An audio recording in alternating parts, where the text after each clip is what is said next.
Hello dear students, कैसे हो आप सब। Welcome to MI chemistry classes. तो आज हम स्टार्ट करने वाले हैं अमीन्स वाले चैप्टर का लेक्चर नंबर 2। ठीक है, तो मैं सीधा सीधा आपको बता देता हूं कि आज के इस लेक्चर में हम क्या स्टडी करने वाले हैं। तो देखो, आज के लेक्चर में हम पढ़ेंगे अमीन्स के मेथड्स ऑफ प्रिपरेशन। ठीक है, methods of preparation of amines, और साथ में हम देखने वाले हैं इसकी फिजिकल प्रॉपर्टीज। ठीक, अमीन्स की फिजिकल प्रॉपर्टीज ये हम आज के लेक्चर में देखने वाले हैं। ठीक है, तो पहले आपको मैं ये बताना चाहूंगा कि आप पहले जाके इससे पहले वाला लेक्चर देखोगे, उसको समझोगे, उसके बाद ही इस लेक्चर पे आओगे। ठीक है, हमेशा सीक्वेंस बना के आपको चलना है, नहीं तो आपको फिर समझ में नहीं आएगा। ठीक है, तो इसको साफ कर देता हूं, चलते हैं हमारे टॉपिक मेथड्स ऑफ प्रिपरेशन के ऊपर। तो स्टार्ट करते हैं हम methods of preparation of amines. देखो, टोटल है 6 मेथड्स और बहुत ही शॉर्ट शॉर्ट मेथड है, बहुत जल्दी से हो जाएंगे। तो आप अपनी नोटबुक निकालो, अपना पेन निकालो, लिखना स्टार्ट कर दो। तो पहला मेथड ऑफ प्रिपरेशन जो होता है इसमें, वो लिखो आप फर्स्ट करके। पहला मेथड ऑफ प्रिपरेशन होता है by reduction of by reduction of nitro compounds. Nitro compounds, ठीक है। पहला मेथड ऑफ प्रिपरेशन होता है by reduction of nitro compounds. Nitro compounds की रिडक्शन करने पे हमारे पास अमीन्स प्रिपेयर हो जाते हैं। देखो, नाइट्रो कंपाउंड क्या होते हैं आपको पता है। नाइट्रो कंपाउंड्स होते हैं ऐसे कंपाउंड्स जिनमें नाइट्रो ग्रुप लगा होता है। और नाइट्रो ग्रुप होता है क्या है? नाइट्रो ग्रुप होता है NO2 ग्रुप। ठीक, हम सीधा सीधा एग्जांपल से देखेंगे। देखो, हमारे पास कोई नाइट्रो कंपाउंड है, वो हम ले लेते हैं। कौन सा है ये? Suppose RnO2। ठीक, ये एक नाइट्रो कंपाउंड है, मतलब इसमें NO2 ग्रुप लगा हुआ है, तो इसका मतलब ये एक नाइट्रो कंपाउंड है। ठीक, अच्छा, अब देखो, इसकी हम करेंगे रिडक्शन। तो रिडक्शन करने के 2-3 तरीके हैं यहां। या तो आप एक काम कर सकते हो, देखो मैं यहां एक पॉइंट में पहले लिख देता हूं इसको। आप लिखो, nitro compounds are reduced to amines. Nitro compounds, ठीक है, आर रिड्यूस्ड टू अमीन्स। ठीक है,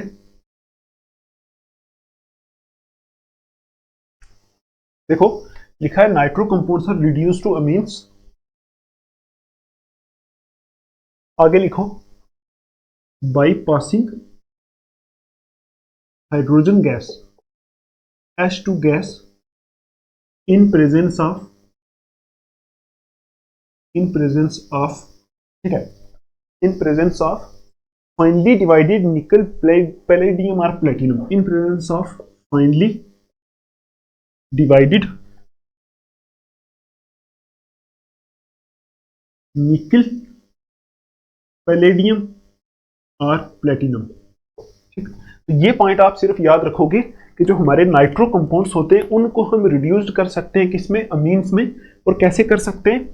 उनमें से हम हाइड्रोजन गैस को पास करेंगे, और किसके प्रेजेंस में? निकल पैलेडियम या फिर प्लेटिनम। ठीक है, इनके प्रेजेंस में हम उससे हाइड्रोजन गैस को पास करेंगे। तो आप देखो, ये हमारे पास एक नाइट्रो कंपाउंड है, इससे हम क्या करेंगे? हाइड्रोजन गैस पास करेंगे, मतलब H2 पास करेंगे। यहाँ लिख दो 3H2, और यहां से हमारा बन जाएगा सीधा सीधा अमीन। दैट्स इट, RnH2 बन जाएगा सीधा, RnH2, यही होता है अमीन। ठीक है, और ये प्राइमरी अमीन है। ठीक है, ये बन गया।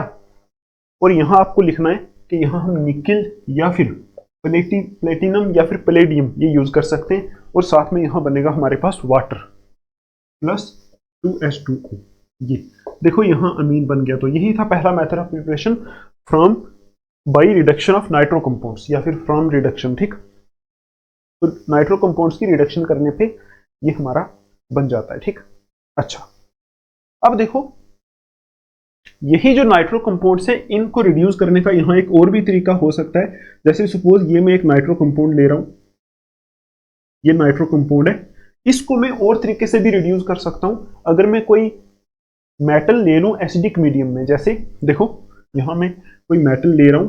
कौन सा मेटल ले रहा हूं? यहां टिन, ये SN होता है, टिन और HCl, या फिर आयरन और HCl। मतलब अगर किसी मेटल को मैं ले लूं, HCl होता है एसिडिक मीडियम, कोई भी एसिडिक मीडियम ले लो, कोई भी एसिड ले लो, साथ में एक मेटल ले लो, तब भी ये रिड्यूस हो सकते हैं और यहां से हमारे पास बन सकता है ये, ठीक है, ये हमारा NH2। सीधा सीधा क्या करना है, NO2 ग्रुप को, आपको पता है ना रिडक्शन का मतलब होता है एडिशन ऑफ हाइड्रोजन, तो NO2 है, इस O को यहां से हटा के 2 हाइड्रोजन लगा देने बस। तो इसको हम ऐसे भी प्रिपेयर कर सकते हैं। तो आप बोलोगे अगर हम कोई मेटल ले ली और साथ में एसिडिक मीडियम ले लें तब भी हम रिडक्शन करा सकते हैं, ठीक है, तो तब भी रिडक्शन होके NO2 ग्रुप जो होता है, नाइट्रो कंपाउंड जो होता है, वो अमीन में कन्वर्ट हो जाता है। और अगर हम क्या करें, उसमें से हाइड्रोजन गैस पास करें इन प्रेजेंस ऑफ निकल, प्लेटिनम या फिर पैलेडियम, तब भी हमारा नाइट्रो कंपाउंड रिड्यूस होकर अमीन बन सकता है। तो ये था हमारा पहला method of preparation.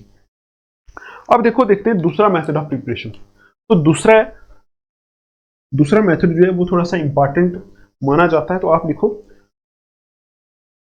By ammonolysis of alkyl halides, देखो बाई अमोनोलिसिस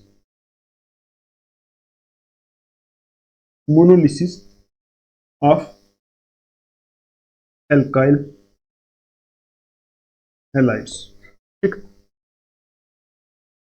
एल्काइल हैलाइड्स की, एल्काइल है ये, ठीक है, ALKYL, alkyl halides, alkyl halides की अमोनोलिसिस करके। देखो अमोनोलिसिस का मतलब जैसे हाइड्रोलिसिस होता है ना, वाटर की प्रेजेंस में ब्रेक डाउन करना, ठीक है, इसी तरह अमोनोलिसिस होता है अमोनिया की प्रेजेंस में ब्रेक डाउन होना किसी चीज का, ठीक।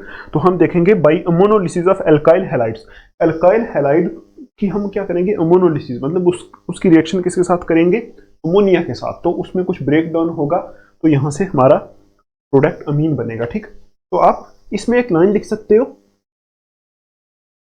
या फिर आप एक सीधा सीधा काम कर लो, लिख लो एल्काइल हैलाइड, यहां लिख लो RX होता है एल्काइल हैलाइड, इसके साथ करा दो रिएक्शन अमोनिया की, ठीक। और आपको पता है अमोनिया के ऊपर एक लोन पेयर होता है, ठीक है। तो देखो क्या होगा, पहले स्टेप में ये होता है ऐसा, आपको पता है यहाँ ये जो एल्काइल हैलाइड होता है ना, तो इसका नेचर आपको बताया था एल्काइल हैलाइड वाले चैप्टर में, यहाँ डेल्टा माइनस होता है, यहाँ डेल्टा प्लस होता है, ठीक। और ये जो अमोनिया का ये जो लोन पेयर है, इनके ऊपर लोन पेयर, ये कहाँ अटैक कर सकता है, इसके ऊपर, ठीक। तो आप देखो अगर ये इसके ऊपर अटैक करेगा तो क्या होगा, ऐसा होगा ये R इस अमोनिया के साथ जुड़ जाएगा, तो आप ऐसा लिख सकते हो RNH3, मतलब ये वाला R इसके साथ जुड़ जाएगा, और आपको पता है इस N ने अपना लोन पेयर दिया है, तो लोन पेयर देने की वजह से N के ऊपर प्लस चार्ज आएगा, ठीक। जैसे N के ऊपर प्लस चार्ज आएगा तो आगे आपको पता है यहां से ये वाला, देखो जब ये वाला इसके ऊपर अटैक करेगा ना, R इसके साथ जुड़ेगा, ये वाला X यहां से निकल जाएगा एज X माइनस, तो यहाँ X माइनस इसके साथ कहीं मिल जाएगा हमें, तो ये एक किस्म का हमें यहाँ सॉल्ट मिलेगा। तो देखो पहले स्टेप में यही होगा, अमोनिया का लोन पेयर कहाँ अटैक करेगा, R के ऊपर, ठीक है, क्योंकि R प्लस है तो ये इसमें इलेक्ट्रॉन्स है, ये इस प्लस को दे सकता है, तो R इसके साथ जुड़ जाएगा, ठीक है। जब R इसके साथ जुड़ गया तो N के ऊपर प्लस चार्ज आ जाएगा, उस प्लस चार्ज के साथ ये जो X माइनस यहाँ से निकला था वो जुड़ जाएगा, ठीक है। तो नेक्स्ट स्टेप में हम फिर से अमोनिया के साथ रिएक्ट कराते हैं इसको, फिर से NH3 के साथ जब रिएक्शन होती है तो फिर यहां से क्या बन जाता है, RNH2 प्लस NH4X बन जाता है, RNH2 प्लस NH4, ठीक, ये बन जाता है, और साथ में NH4X है, ठीक है, क्योंकि आपको पता है NH4 के ऊपर प्लस चार्ज होता है, ये NH4 प्लस और साथ में X माइनस, ये बन जाता है। तो आपको कुछ भी नहीं करना, आपको बस इतना याद रखना है कि यही होती है अमोनोलिसिस। अमोनोलिसिस का मतलब है ये अमोनिया की प्रेजेंस में इसकी ब्रेक डाउन हो जाती है, ये एल्काइल हैलाइड ब्रेक हो जाता है और ये R वाला पार्ट इसके साथ जुड़ता है, पहले स्टेप में ये बनता है, ठीक है। तो ये एक अमोनियम सॉल्ट है और कुछ नहीं है, इसको आप लिख दो, ये एक बीच में बनता है अमोनियम सॉल्ट, अमोनियम सॉल्ट है, और ये हमारा अमीन बन गया, ये हमारा अमीन बन गया, और ये हमारा आगे एज बाई प्रोडक्ट जो है वो भी एक अमोनियम सॉल्ट ही है, वो हमारा निकल गया वहां से, ठीक। अच्छा, आई होप आपको ये समझ में आया होगा।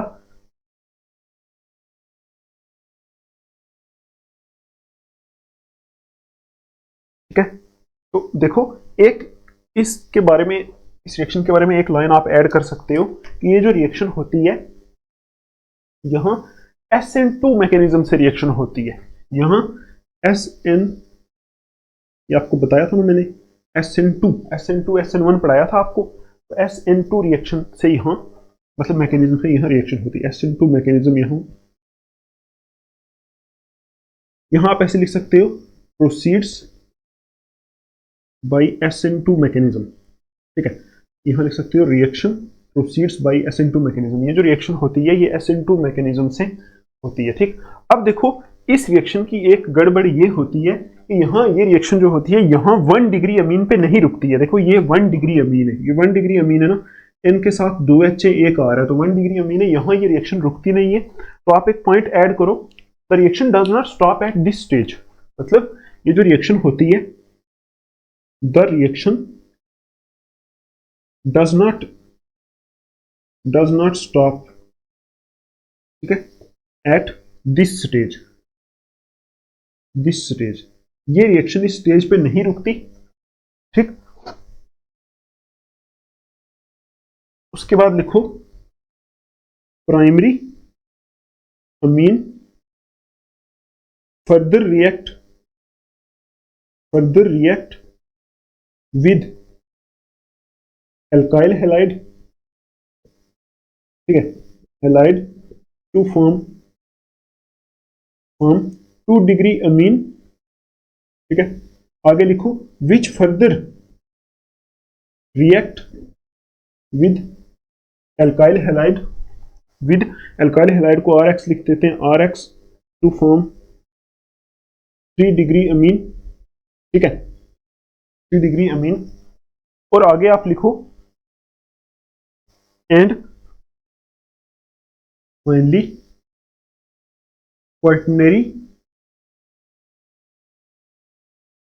Quaternary ammonium salt is formed,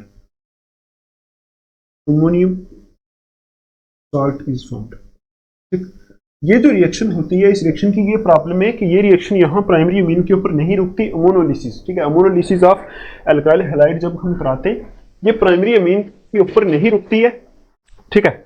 और ये रिएक्शन क्या करती है कि यहाँ फिर से देखो primary amine further react with alkyl halide, primary amine जो यहाँ बना है ये वाला, ये फिर से अल्काइल हैलाइड के साथ रिएक्ट करता है तो सेकेंडरी अमीन बनाता है, सेकेंडरी अमीन फिर से रिएक्ट करता है अल्काइल हैलाइड के साथ तो टर्शियरी अमीन बनाता है, टर्शियरी अमीन फिर से रिएक्ट करके लास्ट में क्वाटरनरी अमोनियम सॉल्ट बन जाता है इस रिएक्शन में, ठीक है। तो वो देख लेते हैं कि कैसे होता है। आप देखो यहाँ ये हमारा जो प्राइमरी अमीन बना ना, ये RNH2, ये फिर से रिएक्ट कर देता है, देखो RNH2 ऐसा है, तो यहाँ इसके ऊपर एक लोन पेयर तो है ही, ठीक। ये फिर से रिएक्ट करता है RX के साथ, ठीक है। और आपको पता है जब ये RX के साथ रिएक्ट करेगा तो रिएक्ट तो ऐसे ही करेगा ना, डेल्टा माइनस आएगा, यहाँ डेल्टा प्लस आएगा, ठीक। तो ये लोन पेयर यहाँ इसके ऊपर अटैक करेगा, ठीक। और ये वाला R किसके साथ जुड़ जाएगा, इसके साथ, ठीक है। तो ये यहाँ से कुछ ऐसा बनेगा, ये वाला R इसके साथ जुड़ जाएगा तो बनेगा RNH2, ठीक है। एक और R इसके साथ, वो जो जिसने अटैक किया वो R यहाँ जुड़ गया, ठीक। और इसके ऊपर आ गया प्लस चार्ज, ठीक है। आई होप आपको समझ में आ रहा होगा। प्लस चार्ज क्यों आया आपको पता है, इसने लोन पर डोनेट किया, R यहाँ है, इसके ऊपर आ गया प्लस चार्ज, ठीक। आई होप आपको ये दिख रहा होगा, नहीं दिख रहा मैं थोड़ा सा ऊपर कर देता हूँ इसको, यहाँ आ गया, थोड़ा सा साफ करना पड़ेगा यहाँ से, देखो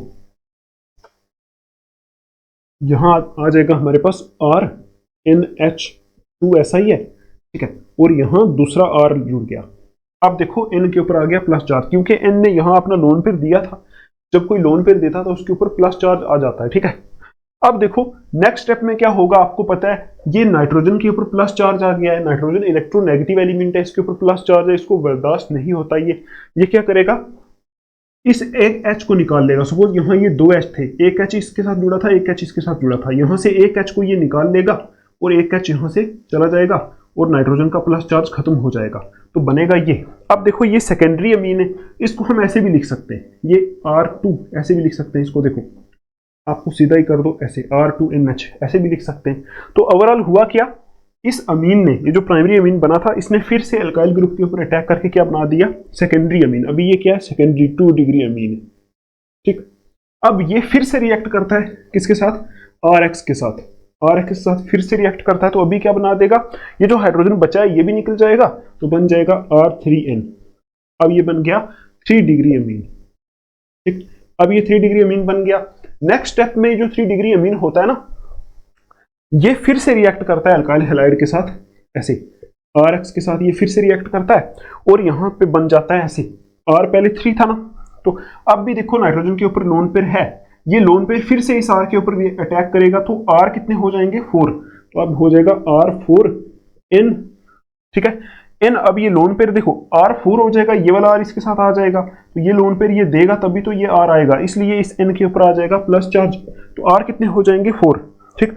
और ये जो X माइनस यहां से निकलेगा, X माइनस यहां से जो निकलेगा, ठीक है, देखो मैं आपको बताता हूं, ऐसे होगा, देखो R3N है ना, ठीक है, ये फिर से रिएक्ट करेगा RX के साथ, ठीक। आपको पता है यहाँ डेल्टा माइनस है, यहाँ डेल्टा प्लस है, तो ये N के ऊपर क्या है लोन पेयर, तो लोन पेयर वहां अटैक करता है, लोन पेयर न्यूक्लियोफाइल की तरह काम करता है, ठीक है, तभी तो यहाँ SN2 मैकेनिज्म होता है, ये न्यूक्लियोफिलिक सब्स्टिट्यूशन रिएक्शन है एक किस्म की, ठीक।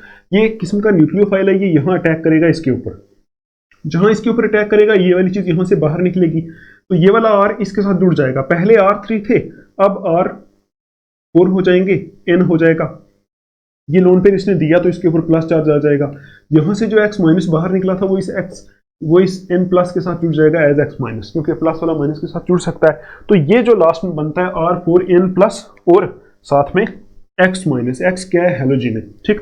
तो ये जो बनता है इसको हम बोलते हैं क्वाटरनरी अमोनियम साल्ट, ये बन जाता है क्वाटरनरी अमोनियम साल्ट, इसको बोलते हैं quaternary ammonium salt.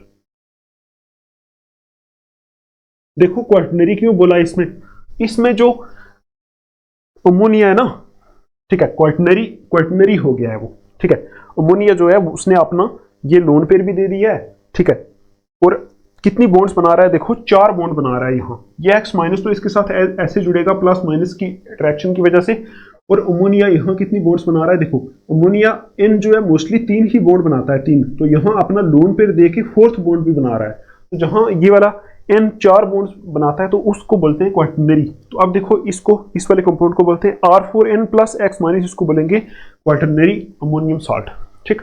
I hope आपको ये समझ में आया होगा।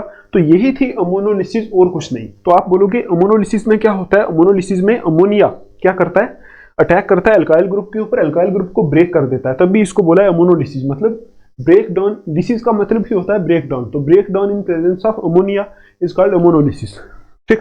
तो पहले स्टेप में क्या बनता है, प्राइमरी अमीन। प्राइमरी अमीन क्या होता है, ये फिर से रिएक्ट कर देता है यहाँ अल्काइल हैलाइड के साथ, तो फिर से, क्योंकि आप बोलोगे अल्काइल हैलाइड यहाँ तो एक ही था, देखो जब अल्काइल हैलाइड लेते हैं तो उसका एक मॉलिक्यूल तो नहीं होता, बहुत सारे मॉलिक्यूल वहां होते हैं। तो प्राइमरी अमीन फिर से अल्काइल हैलाइड के साथ रिएक्ट करता है, सेकेंडरी अमीन बनाता है, ये फिर से अल्काइल हैलाइड के साथ रिएक्ट करता है, टर्शियरी अमीन बनाता है, ये फिर से रिएक्शन करता है तो क्या बनाता है, क्वाटरनरी अमोनियम साल्ट बना देता है, तो यहां जाके ये रिएक्शन रुकती है, ठीक। अच्छा, आपसे कोई पूछ ले कि यहाँ प्राइमरी अमीन फिर से क्यों रिएक्ट कर रहा है, जब सेकेंडरी बन गया सेकेंडरी फिर से क्यों रिएक्ट कर रहा है, तो इसका आंसर यही है कि जैसे ये पहले था अमोनिया, ठीक है, तो अमोनिया एक बेस होता है, मतलब ये अपना लोन पेयर दे सकता है, जब अमोनिया से प्राइमरी अमीन बनता है तो ये और ज्यादा बेसिक होता है इससे, क्यों, क्योंकि आपको पता है बेस वो होता है जो इलेक्ट्रॉन पेयर दे सके। तो प्राइमरी अमीन में आप देखो यहाँ ये एक R ग्रुप लगा है, तो यहाँ इसके पास देने के लिए इलेक्ट्रॉन ज्यादा है, R ग्रुप क्या करता है, इलेक्ट्रॉन देता है, तो इंडक्टिव इफेक्ट इलेक्ट्रॉन देता है, ठीक है। अगर आपको ये चीज नहीं समझ आ रही, छोड़ो, आगे हम समझेंगे बेसिसिटी, वहां आपको समझ में आएगी। देखो प्राइमरी अमीन जो है वो अमोनिया से ज्यादा बेसिक है, इसी तरह जब प्राइमरी अमीन ज्यादा बेसिक है तो ज्यादा जल्दी फिर इसको अपने इलेक्ट्रॉन देगा R को, तो जब सेकेंडरी अमीन बनेगा तो वहां 2 R है, ठीक है, 2 R और ज्यादा इंडक्टिव इफेक्ट शो करते हैं, प्लस आई इफेक्ट, इलेक्ट्रॉन देने वाला इफेक्ट और शो करते हैं, तो ये और इलेक्ट्रॉन दे सकता है। इसी तरह यहाँ 3 R है तो ये और जल्दी इलेक्ट्रॉन देगा, तो इस तरह इनकी बेसिसिटी बढ़ती जाती है ना, मतलब ज्यादा इलेक्ट्रॉन देने वाले बनते जाते हैं, क्योंकि यहाँ R ग्रुप ऐड होते जाते हैं, तो इसलिए ये रिएक्शन आगे चलती जाती है। आई होप आपको ये समझ में आया होगा। जो लास्ट का पॉइंट बोला, अगर नहीं समझ में आया कोई प्रॉब्लम नहीं है, आगे हम देखेंगे, जैसे हम देखा था ना acidic nature of carboxylic acid, यहाँ हम बेसिक नेचर ऑफ अमोनिया और अमीन्स का देखेंगे, बेसिक नेचर वहां आपको समझ में आ जाएगा, ठीक, केमिकल रिएक्शंस में। तो यहाँ तक ही आप रखोगे दूसरा मेथड ऑफ प्रिपरेशन। तो यहाँ आप एग्जाम्पल लेके भी कर सकते हो, NH3 प्लस यहाँ CH3X कर दो, CH3Cl कर दो, CH3Br कर दो, तो उस हिसाब से आप कर सकते हो, प्रैक्टिस करना आप, ठीक है। अगर कोई प्रॉब्लम आएगी तो फिर टेलीग्राम ग्रुप बना हुआ है, तो वहां आप मेरे से पूछ सकते हो, ठीक है। इसको साफ कर देते हैं, अभी देखते हैं थर्ड मेथड ऑफ प्रिपरेशन। अभी देखो थर्ड मेथड ऑफ प्रिपरेशन जो बिल्कुल ही सिंपल है, उसका नाम है बाई रिडक्शन ऑफ नाइट्राइल्स, लिखो third, by reduction of nitriles. Nitriles आपको मैंने बहुत बार बताया, नाइट्राइल्स होते हैं साइनाइड्स, ठीक है, या फिर यहां साइनाइड्स लिख सकते हो। और साइनाइड्स आपको पता है कैसे होते हैं, ऐसे कंपाउंड्स होते हैं जिनमें C triple bond N group होता है, ठीक है, जैसे ये RCN अल्काइल साइनाइड। देखो, by reduction of nitriles, nitriles की रिडक्शन करके भी हम अमीन्स को प्रिपेयर कर सकते हैं, ठीक। तो आप लिखो यहाँ सीधी सीधी रिएक्शन लिखो, रिडक्शन कराते हैं नाइट्राइल की, तो एक नाइट्राइल ले लेते हैं, ये वाला C ट्रिपल बॉन्ड N, ये वाला नाइट्राइल ले लिया। तो इसमें रिडक्शन कराने के लिए आप यूज कर सकते हो,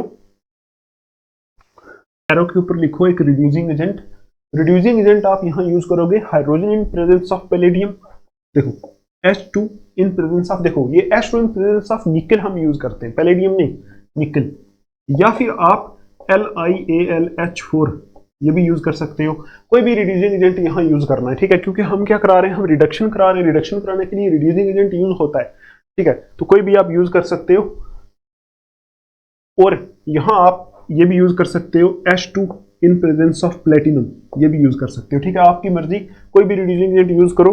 तो आपको पता है रिड्यूसिंग एजेंट क्या कराते हैं, एक्चुअल में कराते हैं रिडक्शन, ठीक है, तो रिडक्शन कराते हैं, तो आपको कुछ याद नहीं रखना है, आपको बस याद रखना है कि इसको हमने क्या बनाना है, अमीन बनाना है। तो R को R लिख दो एज इट इज, 2 हाइड्रोजन यहां ऐड करा दो, 2 यहां ऐड करा दो, बॉन्ड्स ब्रेक करा दो, दैट्स इट।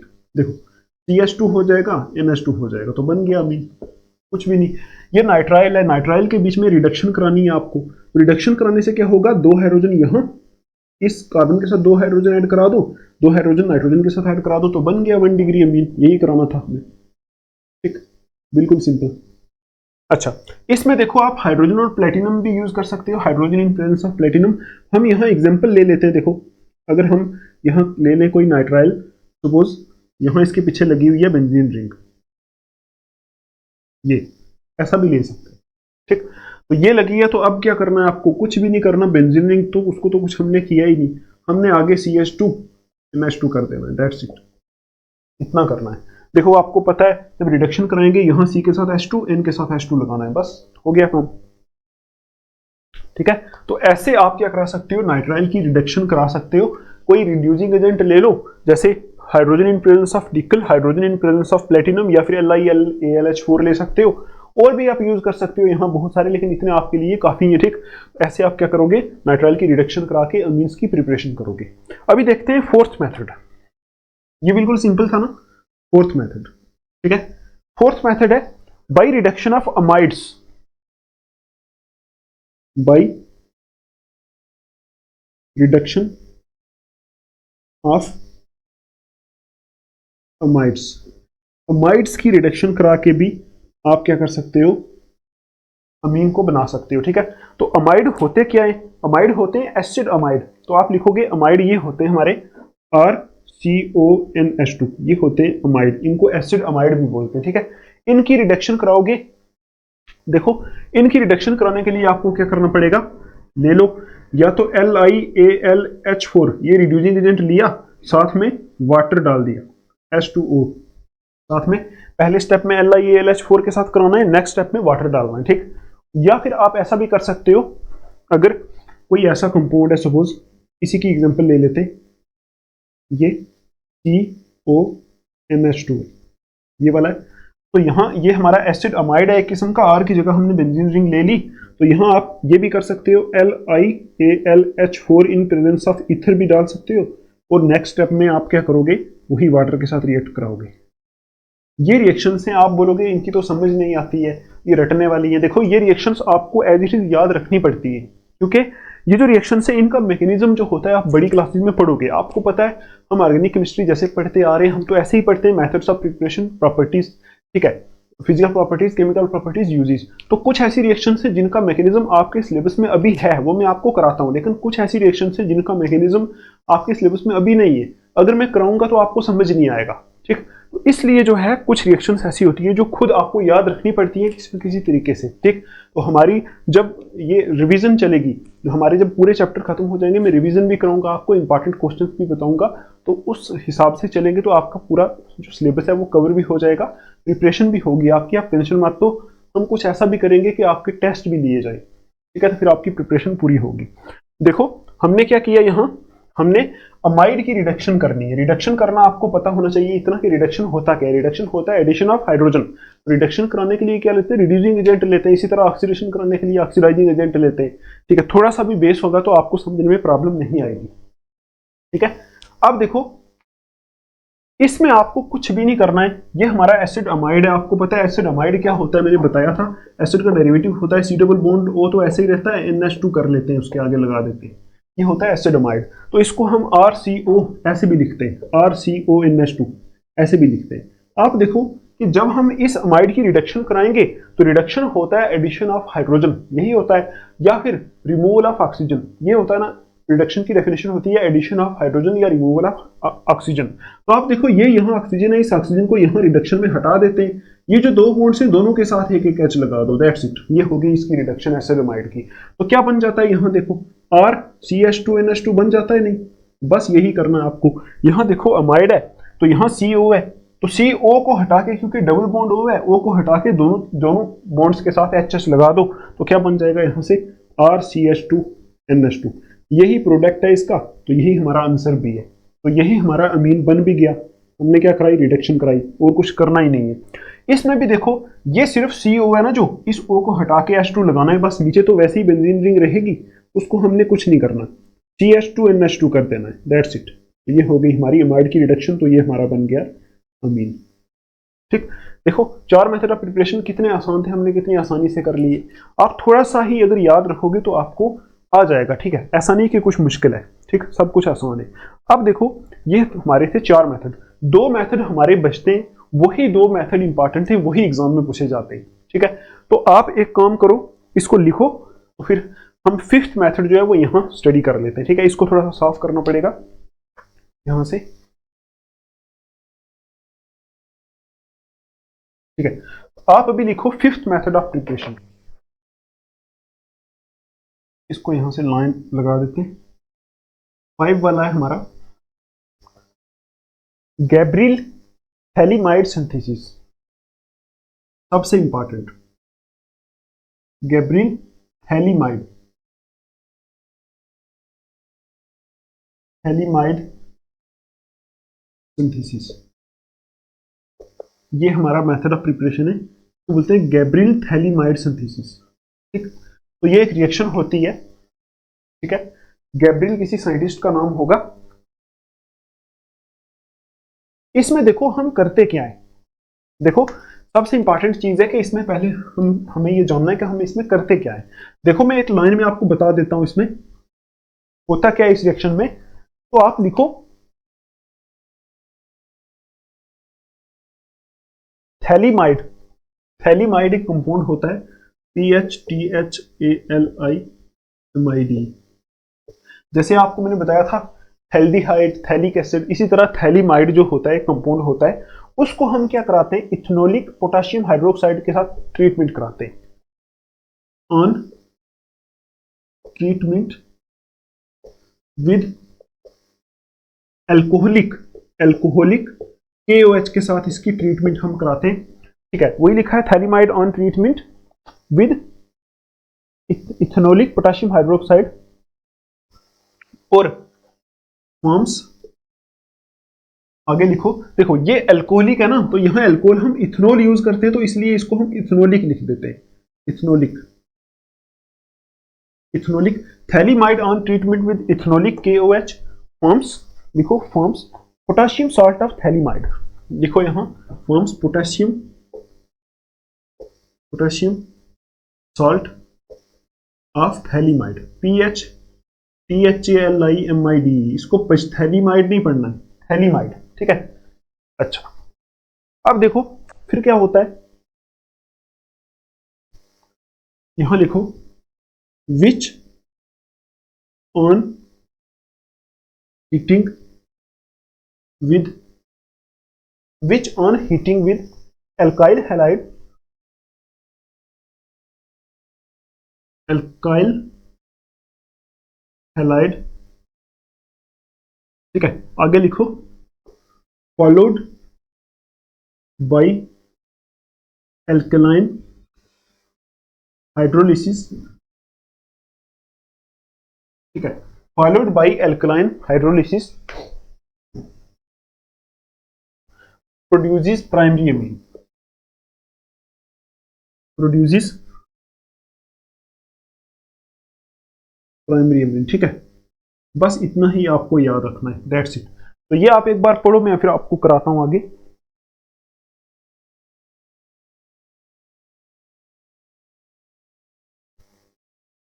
क्या लिखा हुआ है कि थैलीमाइड जो होता है, थैलीमाइड एक कंपाउंड है, हम देखेंगे अभी कैसा कंपाउंड होता है।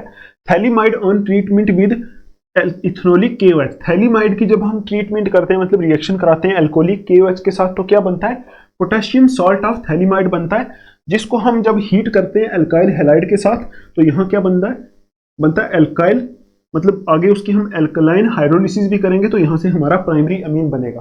ठीक है, तो आप देखो पहले हम देखते हैं जो हमारा कंपाउंड थैलीमाइड होता है वो कैसा होता है।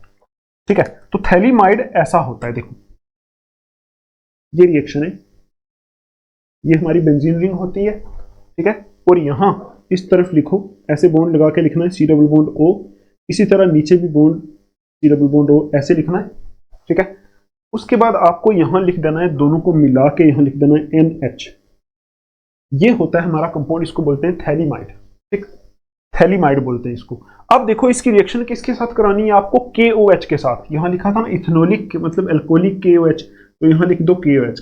KOH के साथ जब हम इसकी रिएक्शन कराते हैं तो यहां से हमारा पोटेशियम सॉल्ट ऑफ थैलीमाइड बनता है। पोटेशियम सॉल्ट ऑफ थैलीमाइड कैसा होगा, बिल्कुल सेम ही होगा। ठीक है, ये हमारा थैलीमाइड है, यहां C डबल बॉन्ड O लिखा, यहां C डबल बॉन्ड O लिखा, यहां NH था ना, NH था ना यहां, तो H की जगह K लिख दो, दैट्स इट। ये बन गया पोटेशियम सॉल्ट ऑफ थैलीमाइड। ठीक है, आई समझ, तो वही हो गया, ये हमारा थैलीमाइड है। देखो मैं यहां लिख देता हूं PHTHALIMID, थैलीमाइड है, और ये क्या बन गया, पोटेशियम सॉल्ट ऑफ थैलीमाइड। यहां आप लिख सकते हो इसके नीचे। और इसको जब हम हीट करते हैं अल्काइल हैलाइड के साथ, मतलब आगे हम क्या करेंगे, इसके आगे हम लेंगे। ठीक है, देखो यहां आप एक चीज याद रखना कि इस N के ऊपर यहां माइनस होता है, इसके ऊपर यहां प्लस होता है, क्योंकि आपको पता है जब N के साथ K जुड़ गया तो K के ऊपर तो प्लस होगा। K मेटल है, मेटल इलेक्ट्रो पॉजिटिव होते हैं, उसके ऊपर प्लस चार्ज होता है। N थोड़ा सा इलेक्ट्रोनेगेटिव होता है, थोड़ा सा नहीं बहुत इलेक्ट्रोनेगेटिव होता है, इसके ऊपर माइनस चार्ज होता है। इसको जब हम क्या कराते हैं, RX के साथ हीट कराते हैं, यहां एरो पे लिखो RX। ठीक, RX होता है अल्काइल हैलाइड। तो आप देखो यहां का जो नाइट्रोजन होता है ना, आपको पता है जो अल्काइल हैलाइड होता है ये डेल्टा माइनस होता है, ये डेल्टा प्लस होता है। तो ये वाला जो माइनस चार्ज होता है ये इस R के ऊपर अटैक करता है। ठीक? तो ये माइनस चार्ज R के ऊपर अटैक करेगा तो हमारे पास क्या बन जाता है, देखो यहां से ऐसा कंपाउंड बनता है, ये C डबल बॉन्ड O और नीचे C डबल बॉन्ड O ऐसा ही आएगा। ठीक है, N, अभी देखो N के साथ K था ना, तो अभी इस N ने किसके ऊपर अटैक किया, R के ऊपर, तो अभी N के साथ R जुड़ जाएगा, N के साथ R जुड़ जाएगा। ठीक, और यहां जैसा इस R के ऊपर अटैक किया ना, तो ये वाली चीज यहां से निकल जाएगी। कौन सी चीज है ये, X। X क्या होता है, हेलोजन। तो ये एक्चुअल में अल्काइल हैलाइड ही तो है, RX अल्काइल हैलाइड होता है। ठीक है, तो ये कंपाउंड यहां से बन जाएगा। ठीक, और इसको बोलते हैं, इसका नाम होता है N alkyl phthalimide. N alkyl phthalimide, देखो N के साथ अल्काइल ग्रुप जुड़ा हुआ है, R ग्रुप, तो N अल्काइल थैलीमाइड इसका नाम होता है। ठीक, अच्छा अब देखो फिर से जब इसकी हम हाइड्रोलिसिस कराते हैं तो क्या होता है, यहां देखो ये हमने कितना कर दिया है, KOH के साथ रिएक्ट कराया, पोटेशियम साल्ट बना, उसको हमने हीट कराया इसके साथ on heating with alkyl halide, alkyl halide के साथ हीट कराया, बाद में उसकी अल्कलाइन हाइड्रोलिसिस कराएंगे, वो अभी हम कराएंगे हाइड्रोलिसिस। KOH डाला हमने, इसका मतलब है अल्कलाइन। ठीक है, और यहां 2 करके इसके आगे लिख दो अक्कुस। अक्कुस का मतलब है पानी, तो पानी में KOH डाला, उस पानी को उठा के इसमें डाला, तो हो गया ना हाइड्रोलिसिस, मतलब वाटर के साथ रिएक्ट कराया, और KOH का मतलब है अल्कलाइन, अल्कलाइन मतलब बेसिक, तो बेसिक हाइड्रोलिसिस हो गई। तो अब देखो जब बेसिक हाइड्रोलिसिस की करते हैं तो कुछ ऐसा हो जाता है, आपको ये स्टेप याद रखना है। COO यहाँ लिखना है, इधर भी COO लिखना है, ठीक। और यहाँ आपको लिखना है COO माइनस। और आपको पता है जब एल्कलाइन हाइड्रोलिसिस कराते हैं तो यहाँ एक्चुअल में ये COOH बनता है यहाँ, लेकिन यहाँ एल्कलाइन हाइड्रोलिसिस की वजह से इस COO माइनस के साथ आपको पता है ये KOH है ना, तो K प्लस OH माइनस में ये ब्रेक होता है, तो ये COO माइनस आया, इनके साथ K आ जाएगा यहाँ, K प्लस ऐसे बन जाएगा, ये चीज बन जाएगी, ठीक। और साथ में हमारा बनेगा प्लस, इसके बाद प्लस बनेगा हमारा मेन RNH2, ये हमारा बन जाएगा 1 डिग्री अमीन। तो इतनी ही रिएक्शन है, ठीक। आई होप आपको ये समझ में आई होगी। हमने कुछ भी नहीं किया, हमने थैलीमाइड लिया, उसकी ट्रीटमेंट पहले कराई इथेनोलिक KOH के साथ, तो यहां से हमारा बना ये वाला, ये क्या है, पोटेशियम सॉल्ट ऑफ थैलीमाइड। फिर से इसको हमने अल्काइल हैलाइड के साथ हीट कराया, तो वहां से हमारा ये बना एन अल्काइल थैलीमाइड। इसकी जब हमने क्या कराई, एल्कलाइन हाइड्रोलिसिस, मतलब KOH के साथ रिएक्ट कराया, इसका मतलब साथ में अक्वस लिखा है, मतलब वाटर में KOH डाल के रिएक्ट कराया, तो ये ब्रेक हो गया। हाइड्रोलिसिस का मतलब होता है वाटर की प्रेजेंस में ब्रेक हो जाना, तो ये ब्रेक हो गया, यहां से RNH2 मिल गया हमें, RNH2 यहां से आ गया RNH2, ठीक। और यहां से ये वाला जो था C डबल बॉन्ड O, इसके साथ एक OH जुड़ा, और H को इस वाले ने निकाल लिया, OH वाले ने, देखो ना OH वाला पार्ट यहाँ प्रेजेंट है बेसिक।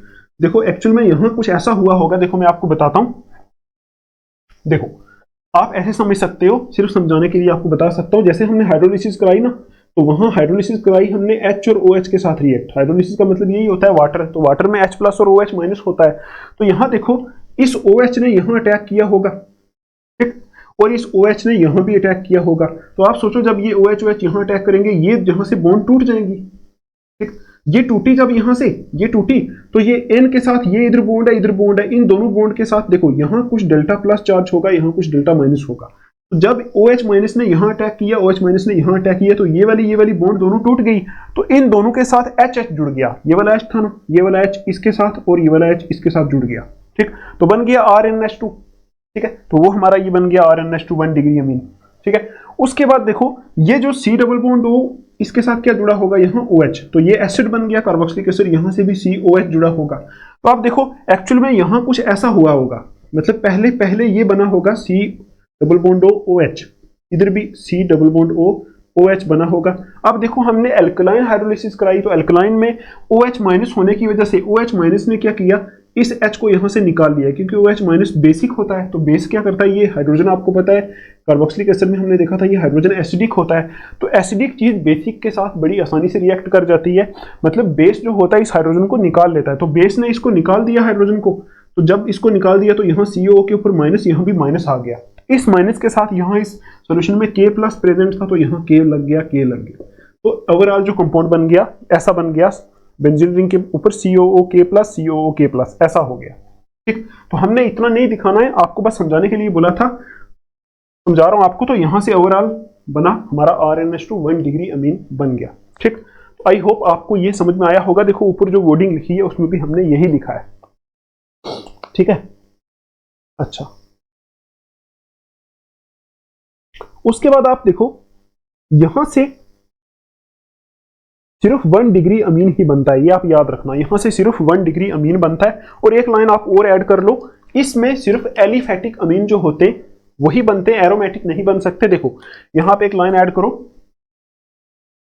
इसी के नीचे इसी रिएक्शन में एक लाइन आप और ऐड कर सकते हो, aromatic primary amines can not be prepared by this method, aromatic primary amines cannot be prepared by this method, मतलब इस मेथड से एरोमेटिक प्राइमरी अमीन्स प्रिपेयर नहीं किए जा सकते, ठीक है। बिकॉज आगे लिखो, बिकॉज एराइल हैलाइड्स, ठीक है, aryl halides do not undergo nucleophilic substitution, aryl halides do not undergo nucleophilic substitution,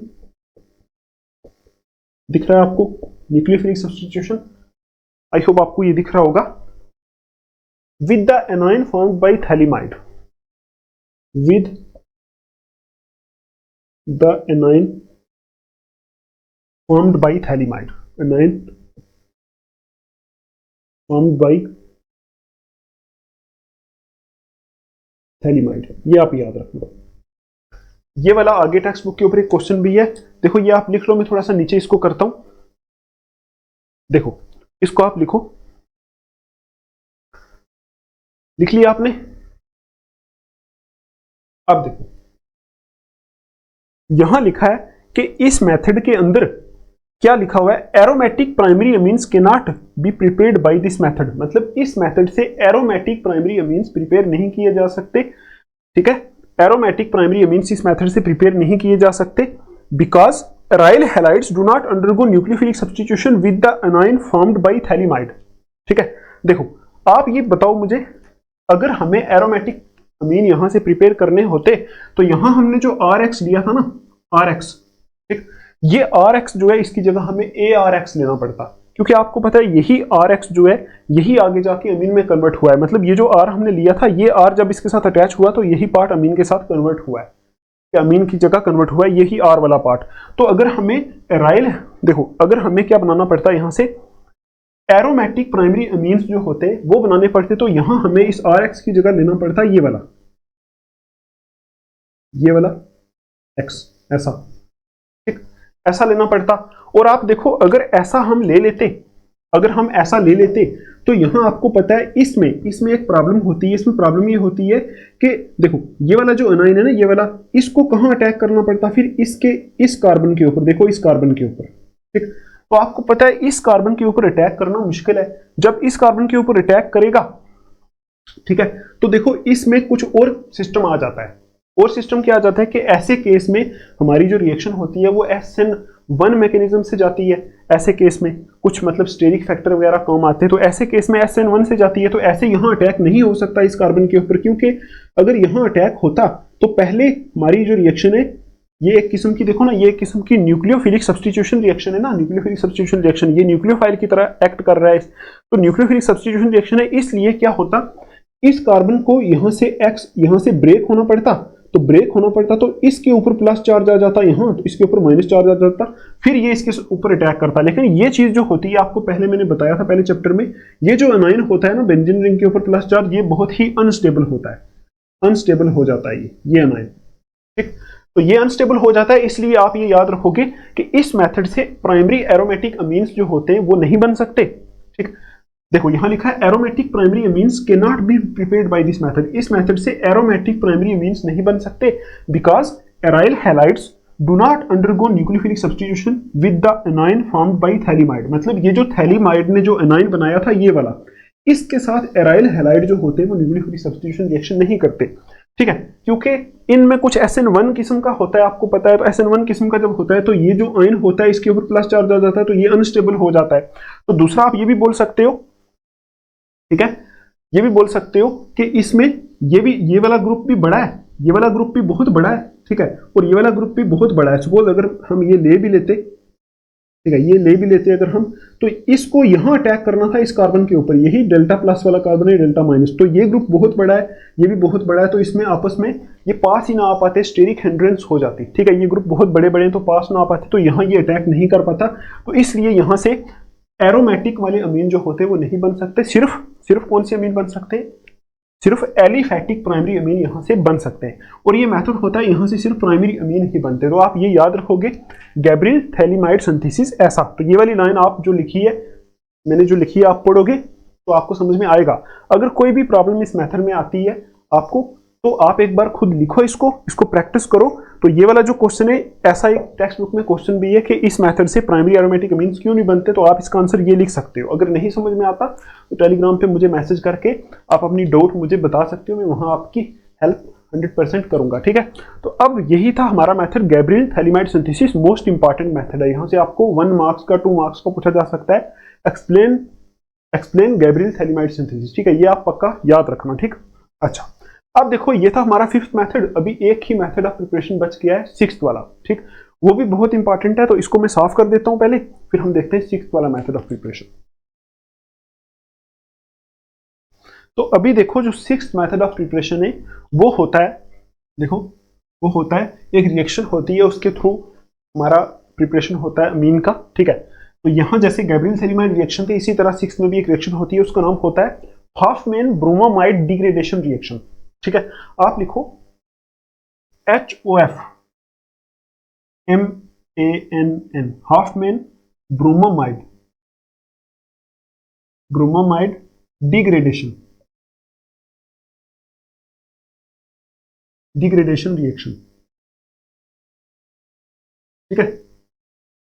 ये होता है रिएक्शन का नाम हॉफमैन ब्रोमोमाइड डिग्रेडेशन रिएक्शन। तो आप ये लिखो सिक्स्थ मेथड और लास्ट मेथड ऑफ प्रिपरेशन। तो इसमें क्या होता है, देखो एक लाइन में पहले लिखते हैं। पहली चीज है ये जो हॉफमैन है ये किसी साइंटिस्ट का नाम है, ठीक, ये आप याद रखना। तो यहां आप लिख सकते हो हॉफमैन, जो साइंटिस्ट का नाम है, हॉफमैन ने क्या किया था, Hofmann developed a method for preparation of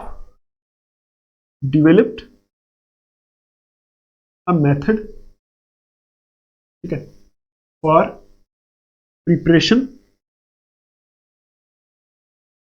preparation of, आगे लिखोगे प्राइमरी अमीन्स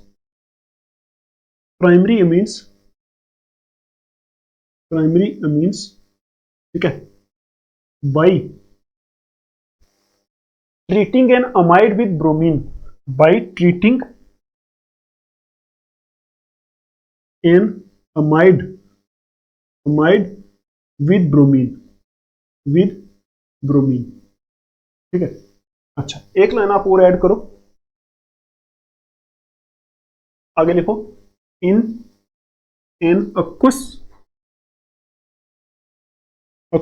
आई होप आपको ये दिख रहा होगा।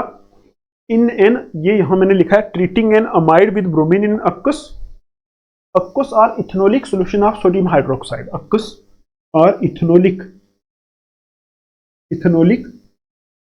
सोल्यूशन ऑफ सोडियम हाइड्रोक्साइड, ठीक है। ये जो रिएक्शन है ये उससे सिंपल है, ठीक, वो भी तो सिंपल ही है, उसमें कुछ खास समझने के लिए नहीं है। 2 बार आप लिखोगे, नोटबुक पे प्रैक्टिस करोगे, आ जाएगी आपको।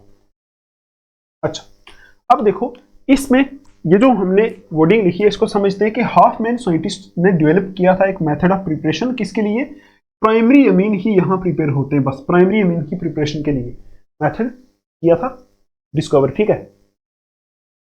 अच्छा, अब देखो यहां क्या कराया था, यहां by treating an amide, acid amide को ट्रीट कराया था ब्रोमीन के साथ, और किस में, अक्वस और ethanolic solution of sodium hydroxide, sodium hydroxide के अक्वस सॉल्यूशन में या फिर इथेनोलिक सॉल्यूशन में क्या कराया था, एसिड अमाइड को रिएक्ट कराया था ब्रोमीन के साथ, बस इतना ही आपको याद रखना है। तो आप क्या करोगे, यहां लिखो एसिड अमाइड और CONH2, ये एसिड अमाइड है, इसको रिएक्ट कराया था ब्रोमीन Br2 के साथ इन प्रेजेंस ऑफ सोडियम हाइड्रोक्साइड होता है NaOH, इसकी प्रेजेंस में, ठीक है।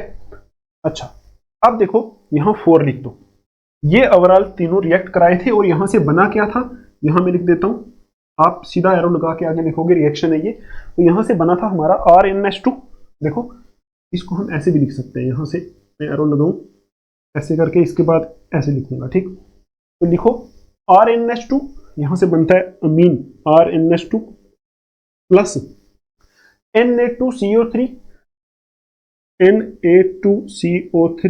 प्लस सोडियम ब्रोमाइड NaBr, ठीक है, और प्लस H2O, बस यही रिएक्शन है। इस रिएक्शन को बोला गया है Hoffmann bromamide reaction, bromamide degradation reaction. तो आप इसमें एक एग्जांपल से भी कर सकते हो, अगर R की जगह में यहां बेंजीन रिंग ले लूं, देखो सपोज R की जगह बेंजीन रिंग ले लिया, बाकी वही लिखो CONH2, ये लिखो, प्लस रिएक्ट कराना है Br2 के साथ, प्लस साथ में लगाना है NaOH, ठीक है, 4, बस और कुछ नहीं करना आपको। अभी करो इसको कंप्लीट। अच्छा,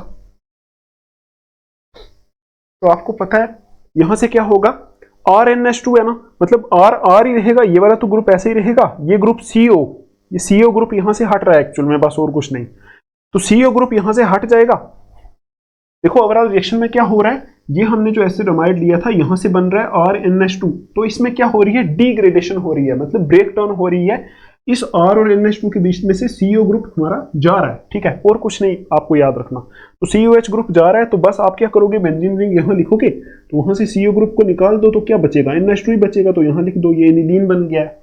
ठीक, तो बाकी वही लिखना है सेम, Na2CO3, ठीक है, plus NaBr plus 2H2O, that's it. अगर आपको ये नहीं याद रहता तो कोई प्रॉब्लम नहीं है, सिर्फ आपको इसमें इतना याद रखना है कि इसमें CO ग्रुप जो होता है वो डिग्रेड होके चला जाता है, ठीक, इतना आपको याद रखना है। ठीक है, तो इस रिएक्शन को बोलते हैं half main bromamide degradation reaction. तो आई होप आपको ये समझ में आया होगा। तो इसमें एक चीज होता है, एक होती है product has 1 carbon lesser than reactant, ये आप याद रखोगे। इसमें जो प्रोडक्ट बनता है ना, उसमें एक कार्बन कम होता है रिएक्टेंट से। देखो यहां हमने जो रिएक्टेंट लिया था ये वाला इस रिएक्शन में, तो इसमें देखो एक कार्बन यहां था, लेकिन जो प्रोडक्ट बना उसमें ये कार्बन था ही नहीं, मतलब ये CO पूरा ही उड़ गया था। तो यहां से आप बोल सकते हो एक कार्बन कम हो गया। यहां देखो अगर एक R था एक C था, तो यहां से एक C कम हो गया, इसी तरह यहां से भी एक C कम हो गया। तो वही लिखा है कि इस रिएक्शन में आप लिख सकते हो here product has 1 carbon lesser than reactant, product जो बनता है उसमें रिएक्टेंट से एक कार्बन कम हो जाता है। ठीक, तो इस रिएक्शन को बोलते हैं half main bromamide degradation reaction. तो कैसे हुआ आपको कुछ याद नहीं रखना है, CO ग्रुप यहां से चला जाता है। और देखो इस रिएक्शन का मैकेनिज्म हमारे सिलेबस में नहीं है, अगर मैं इसका मैकेनिज्म कराऊंगा तो बहुत ज्यादा लेंथी हो जाएगा, आपको समझ नहीं आएगा। इसलिए आप याद रख लोगे कि CO ग्रुप यहाँ हाफ मेन ब्रोमोमाइड में CO ग्रुप जो होता है वो तो निकल जाता है यहाँ से, और NH2 ग्रुप R के साथ लग जाता है बस। और रिएक्ट किसके साथ कराना है, ब्रोमीन प्लस NaOH, और NaOH कैसा होना चाहिए, अक्वस या फिर अल्कोहलिक, मतलब इथेनोलिक। ठीक है, इथेनोलिक का मतलब है इथेनॉल डाला है, वही अल्कोहलिक ही हो गया। ठीक है, अच्छा, और कैसे आप इसको समझ सकते हो इस रिएक्शन को,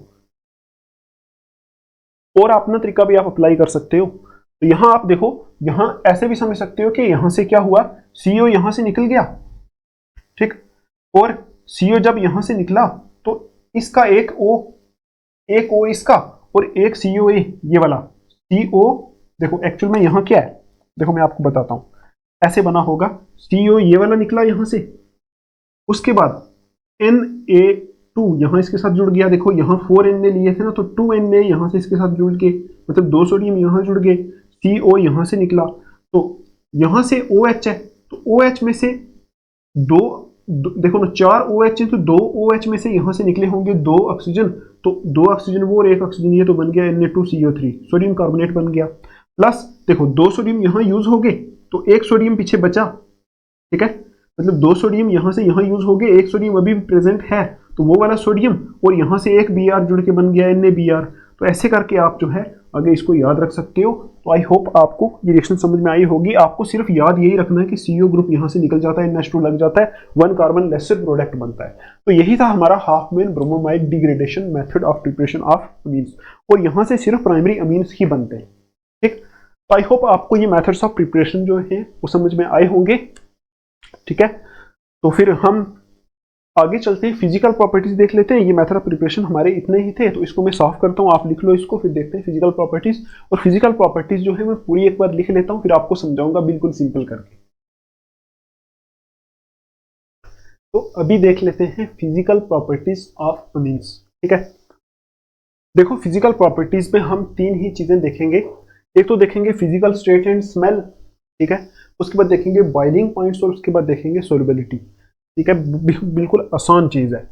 देखो आपको फिजिकल स्टेट में ये बताना है कि कौन से जो होते हैं सॉलिड होते हैं, कैसे लिक्विड होते हैं, कौन से गैसेज होते हैं, ये थोड़ा थोड़ा आपको बताना है, क्योंकि फिजिकल प्रॉपर्टीज इतनी ज्यादा इंपॉर्टेंट नहीं होती है, इनकी कोई डिटेल आपके सिलेबस में नहीं है। ठीक है, इनकी कोई डिटेल नहीं है कि कैसे ये होता है कैसे वो होता है, ऐसा कुछ नहीं है। तो आप सीधा सीधा इसको याद रखोगे, कौन से अमीन्स कैसे होते हैं, किसका बॉइलिंग पॉइंट कैसा होता है, ये आपको याद रखना। जैसे हम पीछे पढ़ते आ रहे हैं वैसे ही हम पढ़ेंगे। अब देखो पहली जो फिजिकल प्रॉपर्टी है वो है हमारी फिजिकल स्टेट एंड स्मेल। ठीक है, फिजिकल स्टेट और स्मेल जो होती है वो अमीन्स की कैसी होती है। देखो लिखा है लोअर एलिफैटिक अमीन्स और गैसेस विद फिशी ऑर्डर, ये लिखा है जो हमारे लोअर एलिफैटिक अमीन्स होते हैं। लोअर एलिफैटिक अमीन का मतलब है, लोअर का मतलब होता है कम कार्बन एटम वाले, उनकी जो वो जो होते हैं वो क्या होते हैं, वो गैसेस होते हैं, ठीक है। और उनकी ऑर्डर, उनकी जो स्मेल होती है फिशी होती है, फिश जैसी स्मेल होती है, ठीक।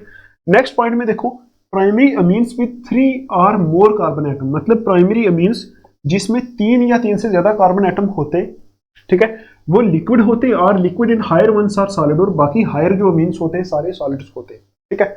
अच्छा, क्या याद रखोगे, मतलब सबसे लोअर जो है वो गैसेस होते हैं, उससे थोड़ा सा हाई जो होते हैं मतलब 3 से 6 कार्बन एटम वाले वो हमारे लिक्विड्स होते हैं, और उसके ऊपर जो अमीन्स होते हैं वो सारे कैसे होते हैं, सॉलिड्स होते हैं, बस इतना याद रखोगे। अब देखो, ये थी हमारी एलिफैटिक अमीन्स की बात। अभी देखो एरोमेटिक अमीन जो होते हैं, जिनको एराइल अमीन बोलते हैं, वो लिखा है अमोंग एराइल अमीन्स, मतलब एराइल अमीन्स में अगर हम चेक करें, lower members are liquids, lower member इसमें लिक्विड होते हैं, और हायर मेंबर्स क्या होते हैं, सॉलिड्स होते हैं, ठीक है। हायर मेंबर इसमें सॉलिड्स होते हैं, ठीक है। उसके बाद देखो, ये लिखा है जो एनिलीन होता है एंड अदर एराइल अमीन होते हैं आर यूजुअली कलरलेस, मतलब जो एनिलीन आपने देखा होगा, एनिलीन ऐसा मैंने आपको बताया था, बेंजीन रिंग के ऊपर NH2 लगा था, इसको बोलते हैं एनिलीन।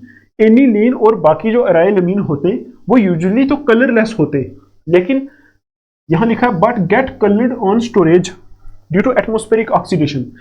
जब उसको स्टोर करके किसी बर्तन में रखते हैं तो अगर उसको थोड़ा सा कभी खुला छोड़ दें, उसमें हवा आ जाए तो एटमॉस्फेरिक ऑक्सीडेशन हो जाती है। मतलब आपको पता है एटमॉस्फेयर में ऑक्सीजन होती है, तो अगर कहीं उसको थोड़ा सा खुला छोड़ दें, उसके बीच में हवा चली जाए, फिर उसको बंद करके रख दे, स्टोर करके रख दे, तो क्या हो जाता है, कलर्ड हो जाते हैं वो, ठीक है। कलर्ड हो जाते हैं कौन से, aryl amines, aryl amines, aniline भी इसी में आ जाता है। एनिलीन और अराइल अमीन जो होते हैं ऐसे तो कलरलेस होते हैं, लेकिन उनको जब हम स्टोर करके रख देते हैं एक जगह, कभी बीच में कुछ ना कुछ हवा पड़ जाए तो वो क्या हो जाते हैं, कलर्ड हो जाते हैं due to atmospheric oxidation. Atmospheric oxidation की वजह से कलर्ड हो जाते हैं। तो फिजिकल स्टेट एंड स्मेल में आपको इतना ही याद रखना है और कुछ याद नहीं रखना। अब देखो दूसरा जो है हमारा बॉइलिंग पॉइंट्स। तो बॉइलिंग पॉइंट्स में देखो लिखा है all amines except tertiary amines, मतलब सारे अमीन्स टर्शियरी अमीन्स को छोड़ के are capable of forming intermolecular hydrogen bonds due to presence of polar NH bond. मतलब सारे ही अमीन्स बस टर्शियरी अमीन को छोड़ के प्राइमरी और सेकेंडरी जो अमीन्स होते हैं वो इंटरमॉलिक्यूलर हाइड्रोजन बॉन्ड्स बना सकते हैं, ठीक है, क्योंकि उसमें पोलर NH बॉन्ड होती है। आपको पता है, अगर मैं आपको समझाने की कोशिश करूं तो आप देखो RNH ये सपोज कोई हमारा प्राइमरी अमीन है, ठीक। तो क्या इसमें हाइड्रोजन बॉन्डिंग पॉसिबल है प्राइमरी अमीन में, तो यस इसमें पॉसिबल है, क्योंकि आप देखो अगर यहां मैं कर दूं R, तो ये हमारा N इधर आ जाए, R ऐसे, H इधर और H इधर, ठीक है। तो आप देखो यहाँ पोलर NH बॉन्ड है, देखो यहाँ N के ऊपर डेल्टा माइनस होता है, इसके ऊपर डेल्टा प्लस, यहाँ N के ऊपर डेल्टा माइनस होता है। तो आप देखो ये डेल्टा प्लस और डेल्टा माइनस आपस में यहाँ से बॉन्डिंग बना सकते हैं। तो आपको पता है हाइड्रोजन बॉन्डिंग ही ऐसी होती है जब हाइड्रोजन दो इलेक्ट्रोनेगेटिव एलिमेंट के बीच में रह जाता है। तो देखो यहाँ क्योंकि NH बॉन्ड प्रेजेंट है, NH बॉन्ड पोलर है, प्रेजेंट है, तो यहाँ हाइड्रोजन बॉन्डिंग पॉसिबल है, ठीक। तो इसलिए क्या होता है, तो आप याद रखोगे सारे अमीन्स में सिर्फ टर्शियरी अमीन को छोड़ के, क्योंकि टर्शियरी अमीन में तो हाइड्रोजन ही नहीं होता है, NR ऐसा होता है टर्शियरी अमीन, इसमें हाइड्रोजन होता ही, तो इसमें हाइड्रोजन बॉन्डिंग नहीं होती। प्राइमरी और सेकेंडरी में हाइड्रोजन बॉन्डिंग होती है। इस वजह से क्या होता है, एज ए देखो as a result amines have higher boiling points than the non polar compounds of comparable molecular masses. मतलब क्योंकि अमीन्स में, प्राइमरी और सेकेंडरी अमीन्स में हाइड्रोजन बॉन्डिंग होती है, इसलिए अमीन्स का जो बॉइलिंग पॉइंट होता है, मतलब अमीन का जो बॉइलिंग पॉइंट्स होते हैं बहुत सारे अमीन के, ठीक है, आप ऐसा बोल सकते हो अमीन्स, प्राइमरी और सेकेंडरी अमीन्स के जो बॉइलिंग पॉइंट्स होते हैं वो क्या होते हैं, नॉन पोलर कंपाउंड्स, उनके कंपेरेबल मास के जो नॉन पोलर कंपाउंड होते हैं उनसे उनके बॉइलिंग पॉइंट ज्यादा होते हैं, ठीक। तो वही लिखा है ना, क्योंकि इसमें इंटरमॉलिक्यूलर हाइड्रोजन बॉन्डिंग होती है, किसमें, प्राइमरी एंड सेकेंडरी अमीन में इंटरमॉलिक्यूलर हाइड्रोजन बॉन्डिंग होती है, इसलिए इनके जो बॉइलिंग पॉइंट्स होते हैं वो non polar compounds of comparable molecular masses, मतलब जो इनके कंपेरेबल मॉलिक्यूलर मासेस के नॉन पोलर कंपाउंड है, जैसे हाइड्रोकार्बन वगैरह हो गए, उनसे इनके बॉइलिंग पॉइंट ज्यादा होते हैं। तो यही देखो लिखा हुआ है, as a result amines have higher boiling points than non polar compound, मतलब नॉन पोलर कंपाउंड है जो, उनसे इनका बॉइलिंग पॉइंट ज्यादा होता है, क्योंकि वो जो नॉन पोलर है उनमें तो बिल्कुल हाइड्रोजन बॉन्डिंग भी नहीं होती, तो उनके बॉइलिंग पॉइंट्स कम होते हैं, ठीक। Of comparable molecular masses, comparable molecular masses का मतलब है कि अगर हम एक कार्बन वाला अमीन ले लें, ठीक है, एक कार्बन वाला अमीन ले लें CH3NH2 ले लो, और एक कार्बन वाला मिथेन ये ले लो हाइड्रोकार्बन, तो इन दोनों में से आप बोलोगे ये नॉन पोलर है, ये नॉन पोलर है लेकिन ये कुछ ना कुछ पोलर है, इसमें हाइड्रोजन बॉन्डिंग होती है तो इसका बॉइलिंग पॉइंट ज्यादा होगा इससे, तो वही लिखा हुआ है। ठीक, ये नॉन पोलर कंपाउंड्स के साथ अगर हम कंपेयर करें तो अमीन्स का बॉइलिंग पॉइंट ज्यादा होगा क्योंकि इनमें हाइड्रोजन बॉन्डिंग होती है। अब देखो इस पॉइंट में लिखा है, आप एक काम करना, इन पॉइंट्स को पहले खुद अपनी नोटबुक पे लिखना, फिर आपको समझ में आ जाएगा, अगर नहीं आएगा तो फिर मैं आपके लिए प्रेजेंट हूं यहाँ। ठीक, अब देखो, however amines have lower boiling point than alcohols और कार्बोक्सिलिक एसिड। देखो नॉन पोलर कंपाउंड जो होते हैं ना, नॉन पोलर कंपाउंड्स होते हैं जिनमें कोई चार्ज नहीं होता, उनसे तो इनका बॉइलिंग पॉइंट ज्यादा होता है अमीन्स का, लेकिन कार्बोक्सिलिक एसिड और अल्कोहल से इनका बॉइलिंग पॉइंट कम होता है। क्यों? क्योंकि आपको पता है इसमें भी हाइड्रोजन बॉन्डिंग होती है। देखो अमीन्स में भी हाइड्रोजन बॉन्डिंग होती है, इसमें NH बॉन्ड की वजह से हाइड्रोजन बॉन्डिंग होती है, और कार्बोक्सिलिक एसिड और अल्कोहल में जो हाइड्रोजन बॉन्डिंग होती है वो कैसी होती है? OH बॉन्ड की वजह से। और आपको पता है OH बॉन्ड ज्यादा पोलर होती है क्योंकि ऑक्सीजन ज्यादा इलेक्ट्रोनेगेटिव है नाइट्रोजन से, तो OH बॉन्ड ज्यादा पोलर होती है। तो इन वाले में, इन कंपाउंड्स में अल्कोहल्स और कार्बोक्सिलिक एसिड में जो हाइड्रोजन बॉन्डिंग होगी वो स्ट्रांग होगी अमीन वाले से। ठीक है, तो इसलिए जो कार्बोक्सिलिक एसिड और अल्कोहल्स के बॉइलिंग पॉइंट होते हैं वो इस अमीन से ज्यादा होते हैं। ठीक, तो आप ये लिखोगे, however amines have lower boiling points than alcohols और कार्बोक्सिलिक। कार्बोक्सिलिक एसिड और अल्कोहल से अमीन्स के बॉइलिंग पॉइंट क्या होते हैं? लोअर होते, because OH bond is more polar than NH bond. मतलब जो OH बॉन्ड प्रेजेंट होती है कहाँ? अल्कोहल में और कार्बोक्सिलिक एसिड में, वो ज्यादा पोलर होती है किससे? NH बॉन्ड से। And hence H bonds in carboxylic acids and alcohols are stronger। जो हाइड्रोजन बॉन्ड्स होती हैं, देखो H बॉन्ड का मतलब है हाइड्रोजन बॉन्ड्स, हाइड्रोजन बॉन्ड्स होती हैं कार्बोक्सिलिक एसिड में और अल्कोहल्स में, वो स्ट्रॉन्गर होती हैं अमीन्स में जो हाइड्रोजन बॉन्ड्स होती हैं उनसे। ठीक है, जो अमीन्स में हाइड्रोजन बॉन्ड्स होती हैं उनसे कार्बोक्सिलिक एसिड और अल्कोहल वाली हाइड्रोजन बॉन्ड्स थोड़ी सी स्ट्रॉन्ग होती हैं, इसलिए उनके बॉइलिंग पॉइंट जो होते हैं वो थोड़े से ज्यादा होते हैं। कार्बोक्सिलिक एसिड और अल्कोहल के बॉइलिंग पॉइंट ज्यादा होते हैं, इनके कंपैरिजन में अमीन्स के कम होते हैं, और हाइड्रोकार्बन के कंपैरिजन में या फिर किसी और नॉन पोलर कंपाउंड के कंपैरिजन में अमीन्स के बॉइलिंग पॉइंट ज्यादा होते हैं। ठीक, अच्छा, आई होप आपको ये समझ में आया होगा।